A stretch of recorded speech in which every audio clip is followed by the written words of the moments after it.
आज आहे आमच्याकडचा बैलपोळा. आता प्रत्येक सणाला पुरणपोळी तर बनतेच, मग बैलपोळ्याला बनणार नाही असं कसं होईल? त्याच्यासाठीच नाही इकडं मी कुकरला डाळ शिजाय टाकली आणि सोबतच दुसऱ्या गॅसवर भात पण शिजाय टाकला. आता बैलपोळा म्हटलं की मला आहे ना माझ्या लहानपणीच्या गावाकडच्या बैलपोळ्याच्या आठवणी आठवल्या. म्हटलं तुमच्यासोबत पण थोड्या शेअर कराव्यात. माझ्या घरी पण बैलजोडी होती. माझ्या पप्पांनी तर नाही चालवली, पण माझे बाबा मात्र चालवत असायचे. त्यामुळे आमच्या घरी ना बैलपोळा अगदी मोठ्या उत्साहात साजरा होत असे. आदल्या दिवशी बैलांचे खांदे मळले जायचे. हळद आणि तेल एकत्र करून ही खांदी मळणी केली जायची. बैलांसोबत ना बाकीच्या पण गायगुरांची खांदी मळणी केली जायची आणि पूजा करून ना त्यांना खपली गव्हाच्या खिरीचा नैवेद्य चारला जायचा. आता ही खपली गव्हाची खीर ना आमच्या सर्वांच्याच आवडीची.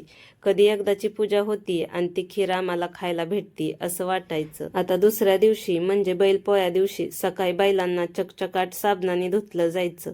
बैलांबरोबर बाकीची गायगुरं पण धुतली जायची. त्यानंतर सर्व गायगुरांची तसेच बैलांची नवीन दावी, मुरक्या, कंडे बदलून घेतले जायचे. आता हे सर्व झालं की कलर लावायचं पण काम असायचं आणि कलर लावायचं म्हटलं की ते काम आमच्याकडेच असायचं, कारण गावी ना शाळांना पोळ्याची सुट्टी असते. आता सगळ्यात शेवटी ना बैलांच्या शिंगांना ना हेंगूळ लावला जायचा आणि त्यावर ना बेगड चिटकवली जायची आणि नंतर ना त्यांच्या अंगावरती झुली टाकून गळ्यात घुंगराच्या माळा आणि बाशिंग बांधून त्यांना सजवलं जायचं.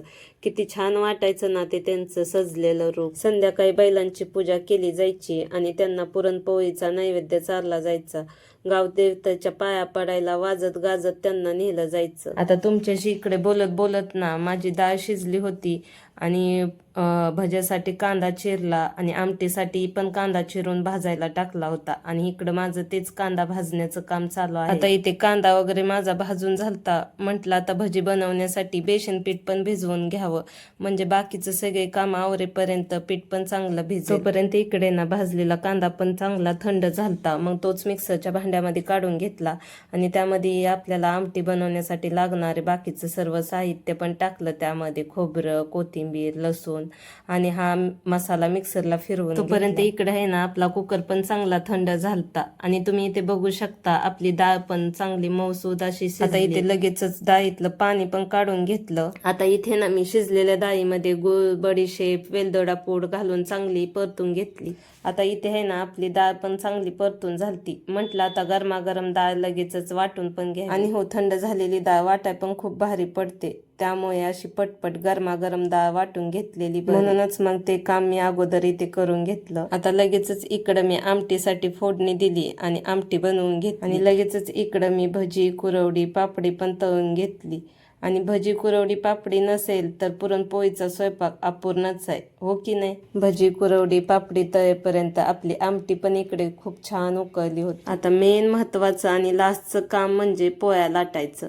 छान असा उंडा भरला आणि मस्त अशा गुबगुबीत पोळ्या लाटून घेतल्या आणि इथे आपल्या पोळ्या पण खूप छान बनल्या होत्या, मऊ लुसलुशीत आणि गुबगुबीत अशा. आता आपला स्वयंपाक तर बनवून झालता. म्हटलं आता पूजा वगैरे करून घ्यावी आणि हो माझ्याकडे इथे ना बैलजोडे आहे, मग मी त्याचीच पूजा करायला घेतली होती. आणि गावी पण आहे ना संध्याकाळी म्हणजे 4-5च्या नंतरच बैलांची पूजा केली जाते. बैलांची पूजा करून त्यांना पुरणपोळीचा नैवेद्य चारला जातो आणि त्यांची वाजत गाजत अशी मिरवणूक काढली जाते आणि गावदेवतेला त्यांना आहे ना पाया पण पडवून आणलं जातं. हे सर्व आहे ना दिवस मावायच्या अगोदरच केलं जातं आणि आम्ही पण ना लहानपणी बैलांसोबत मिरवणुकीमध्ये जायचो म्हणजे जायचो. आणि हो या दिवशी ना बैलांना चांगला चुंगला चारा खायला घातला जायचा. त्यांच्याकडून कोणतंही काम करून घेतलं नाही जायचं. त्यांना पूर्ण या दिवशी आराम असायचा आणि पूर्वी ना शेतीची कामं बैलांवरतीच अवलंबून असायची. आता ट्रॅक्टर आल्यामुळे शेतीची कामं ट्रॅक्टरने होत असल्याने आता बैलजोडी कुठं गावी तरी बघायला भेटती. एवढी कवचितच कुणाकडे तरी बैलजोडी राहील. त्यामुळे ना गावी पण बैलपोळ्याच्या सणाचा थोडा उत्साह कमी झालेलाच बघायला भेटतोय. मी पण ना माझ्याकडे असलेल्या बैलजोडीला गव्हाच्या राशीत ठेवून मनोभावी पूजा करून घेतली आणि पुरणपोळीचा नैवेद्य दाखवून नमस्कार केला आणि आम्ही अशा प्रकारे हे ना दरवर्षी बैलपोळा साजरा करत असतो. तुम्ही करता का बैलपोळा साजरा? कमेंट करून नक्की सांगा आणि व्हिडिओ आवडला असेल तर लाईक करा आणि आपल्या चॅनलला सबस्क्राईब करा विसरू नका. भेटू नेक्स्ट व्हिडिओमध्ये. तोपर्यंत सर्वांना श्री स्वामी समर्थ.